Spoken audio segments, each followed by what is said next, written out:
बिस्मिल्लाहिर्रहमानिर्रहीम। अस्सलाम वालेकुम। न्यूज़ 360 में खुशामदीद और मैं हूं आपकी मेज़बान महाम जहरा। तो आज मैं आपके लिए फिर एक और मार्केट व्यू 360 का प्रोग्राम लेके आ गई हूं और आज के जो हमारे प्रोग्राम में मेहमान हैं वो बहुत ही ख़ास हैं, जो कि अफरोज़ मर्चेंट साहब हैं। तो हम इनसे मार्केट के नई चीज़ों के बारे में और मार्केट के कुछ खुलासों के बारे में बात करेंगे। तो चलिए इनसे बात शुरू करते हैं। अस्सलाम वालेकुम। वालेकुम सलाम। सर कैसे हैं आप? अल्लाह का शुक्र। सर सबसे पहला सवाल आपके लिए ये है कि हमारी जो पाकिस्तान की स्टॉक मार्केट है वो इतनी वीक क्यों है? कि अगर कोई भी पूरी दुनिया में कोई भी मसला होता है, कोई भी इशू होता है, तो उसका प्रेशर हमारी स्टॉक मार्केट फौरन से ले लेती है। ऐसा क्यों होता है? हालांकि और कंट्रीज की अगर स्टॉक मार्केट को देखा जाए तो वो नहीं लेती प्रेशर, लेकिन पाकिस्तान की स्टॉक मार्केट क्यों ले लेती है प्रेशर? देखिए, दो वजूहत है। एक तो ये है कि हमारी जो स्टॉक मार्केट है जिसको मेजर किया जाता है मार्केट कैपिटलाइजेशन से, हमारी मार्केट कैपिटलाइजेशन $50 बिलियन है, $50 बिलियन। और हमारे जो जीडीपी है, ग्रॉस डोमेस्टिक प्रोडक्ट, वो तकरीबन $300 बिलियन है। तो दुनिया भर में जो market respectable and acceptable market जिनको कहते हैं, उनकी मार्केट कैपिटलाइजेशन मुल्क के जीडीपी के बराबर होती है।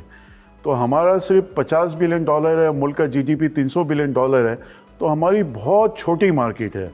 तो जब मार्केट दुनिया में कोई भी छोटी होगी, एक तो मार्केट बहुत छोटी है और हमारे नंबर ऑफ़ इन्वेस्टर्स भी बहुत कम है। ये दोनों वजूहात से हमारे यहाँ बहुत ज़्यादा वॉलेटिलिटी रहती है। अगर हमारी मार्केट बड़ी होती और नंबर ऑफ़ इन्वेस्टर्स भी ज़्यादा होते हैं तो इतनी वॉलेटिलिटी नहीं होती है जितना हम देख रहे हैं हमारी मार्केट में। तो यहाँ पाकिस्तान के स्टॉक मार्केट में इन्वेस्टर्स की तादाद इतनी कम क्यों है? लोगों का रुझान, हमारे पाकिस्तान के अवाम का रुझान स्टॉक मार्केट की तरफ क्यों नहीं आ रहा?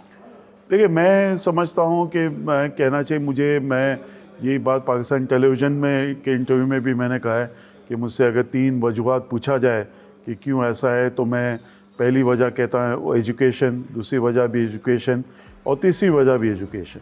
हमारे यहाँ जो है, हालांकि अगर देखें तो वो हर मार्केट दुनिया में प्राइस अर्निंग्स मल्टीपल से मेजर किया जाता है। जो चीज़ पहले हमें 100 रुपये की मिल रही थी, वो 10 रुपया कमा के दे रही थी, आज वही 100 रुपये का स्टॉक हमें मिल रहा है, वो 20 रुपया कमा के दे रहा है। यानी हम 100 को फिर 20 से डिवाइड करें तो 5 की प्राइस अर्निंग्स मल्टीपल्स आ रहा है, पहले 10 पे था। तो आज हमारी मार्केट इतनी सस्ती मार्केट 75 साल में, इससे पहले सिर्फ एक दफ़ा हुई थी 2008 में, जब क्राइसिस थी और अमेरिका से शुरू भी थी, मार्केट हमारी काफ़ी गिरी थी उस वक़्त। उसके अलावा इतनी सस्ती मार्केट कभी नहीं देखी गई है। तो ये हम एजुकेट करेंगे, हम ब्रोकरेज हाउसेस भी इसमें शामिल है, हमारे स्टॉक एक्सचेंज भी शामिल है, एसईसी भी शामिल है और मीडिया, ये सारे शामिल है, regulators, brokerage houses and media, कि लोगों को एजुकेट करें कि भाई कौन सी अच्छी कंपनीज़ है जहां इन्वेस्टमेंट करना चाहिए, कौन सी कंपनीज़ है जो डिविडेंड देती है, साल में 2 दफ़ा देती है, साल में 4 मरतबा भी देती है, साल में 1 मरतबा देती है। ऐसे डिविडेंड से, ऐसे कंपनियों से थोड़ा दूर रहना चाहिए एक आम इन्वेस्टर को, एक स्मॉल इन्वेस्टर को, जो डिविडेंड साल में कम से कम 1 मरतबा नहीं देती हो। तो ये हमें एजुकेट करना है और इन्वेस्टर की भी जिम्मेदारी है कि वो अपने स्टॉक ब्रोकर से पूछे कि भाई ये कंपनी ज़रा आप मुझे बताएं पिछले 5 साल में कितनी दफ़ा डिविडेंड दिया है। तो ये मैं समझता हूँ एजुकेशन जैसा होगा। अनफॉर्चुनेटली हमारे मुल्क में स्टैंडर्ड ऑफ एजुकेशन गिरा है और फाइनेंशियल लिटरेसी, जो फाइनेंशियल एजुकेशन हम देखें अब तो बहुत कम है जो बैलेंस शीट पढ़ते हैं, तो ये बहुत कम हो गया है। तो ये इसका रुझान कम है। मैं समझता हूँ स्टॉक एक्सचेंज को हर हफ्ते एक सेशन लेना चाहिए, जो भी इन्वेस्टर आना चाहे फ्री ऑफ कॉस्ट, हम जैसे लोग हाजिर हैं वो सेशंस को फ्री में कंडक्ट करने के लिए।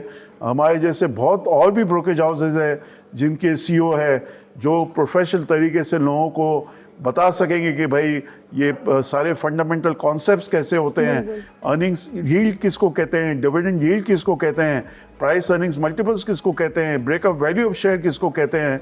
तो ये जब तक एजुकेट लोगों को नहीं करेंगे तो मैं समझता हूँ आज टॉप 10 वॉल्यूम्स में आप देखें हैं तो कोई भी ब्लू चिप नहीं है।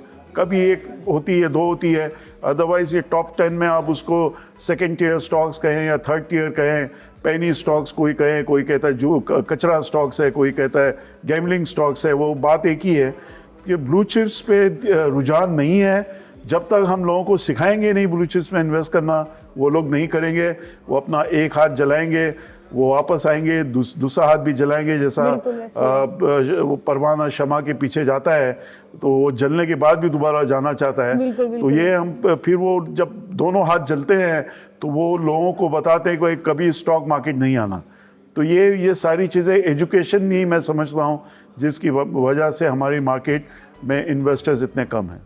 अच्छा, बाद इन्वेस्टर्स होते हैं जिनको इतनी नॉलेज नहीं होती पर थोड़ी बहुत नॉलेज होती है मार्केट की, मतलब अगर इसको इन लफ्ज़ों में कहा जाए कि उन्हें मार्केट के फंडामेंटल्स के बारे में नहीं पता होता पर टेक्निकल उनको पता होते हैं। तो जो हमारे नए इन्वेस्टर्स आना चाहते हैं तो उनको ऐसे आप कौन से टेक्निकल बोलेंगे कि पता होना चाहिए जिससे वो खुद अपने दिमाग से, अपनी सोच से इन्वेस्टमेंट कर सकें?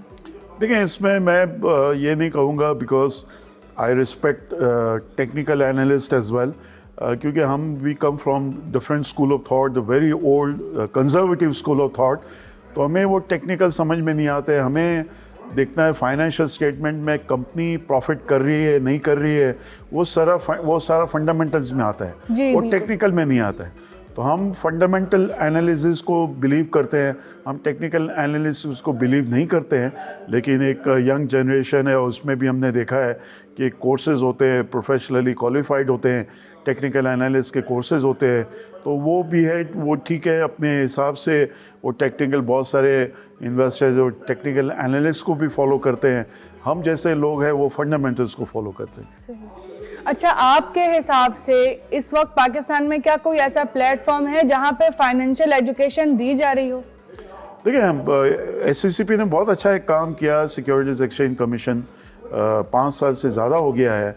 उन्होंने एक इंस्टीट्यूट बनाया, इंस्टीट्यूट ऑफ कैपिटल मार्केट्स, जिसको आज इंस्टीट्यूट ऑफ फाइनेंशियल मार्केट्स कहा जाता है, क्योंकि ये ट्रेनिंग सिर्फ कैपिटल मार्केट में नहीं दे रहे हैं, ये बाकी जो म्यूचुअल फंड्स है और दूसरे इसलिए वहाँ दे रहे हैं, इसलिए उन्होंने नाम भी चेंज किया।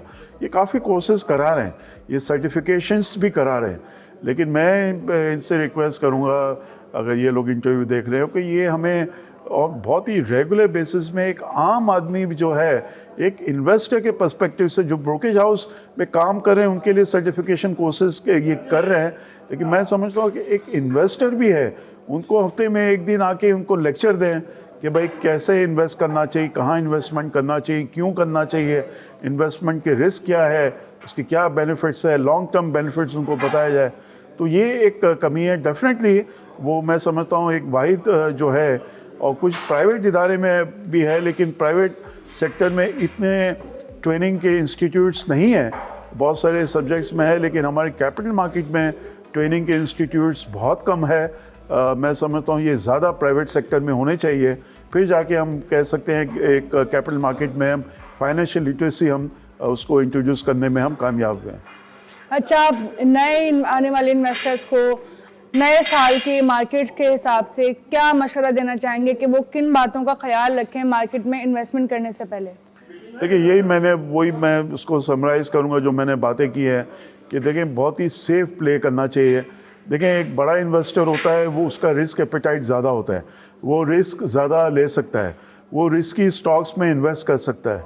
लेकिन बाय एंड लार्ज हमारे गरीब मुल्क है, 22 करोड़ की आबादी है, हम हमेशा 64 साल हो गए, one of the oldest brokerage house in Pakistan, हम हमेशा रेकमेंड करते हैं कि भाई ब्लू चिप्स में करें। अगर वो ट्रेडिंग में, ठीक है, लोग ट्रेडिंग भी करते हैं, रीअलाइनमेंट करना भी ज़रूरी है, ज़रूरी नहीं है कंपनी हमेशा परफॉर्म करें। अगर वो ट्रेडिंग भी करते हैं, हम रेकमेंड करते हैं ब्लू चिप्स में ट्रेडिंग करें, कि इन केस अगर वो उसको कैपिटल गेन नहीं होता है तो कम से कम साल में 2 से 4 मरतबा, जो अगर प्योर ब्लू चिप्स में इन्वेस्ट कर रहा है तो हर साल वो 2 से 4 मरतबा डिविडेंड देते हैं। बहुत सारी कंपनियां हैं जो साल में 4 दफ़ा डिविडेंड देती है हर क्वार्टर।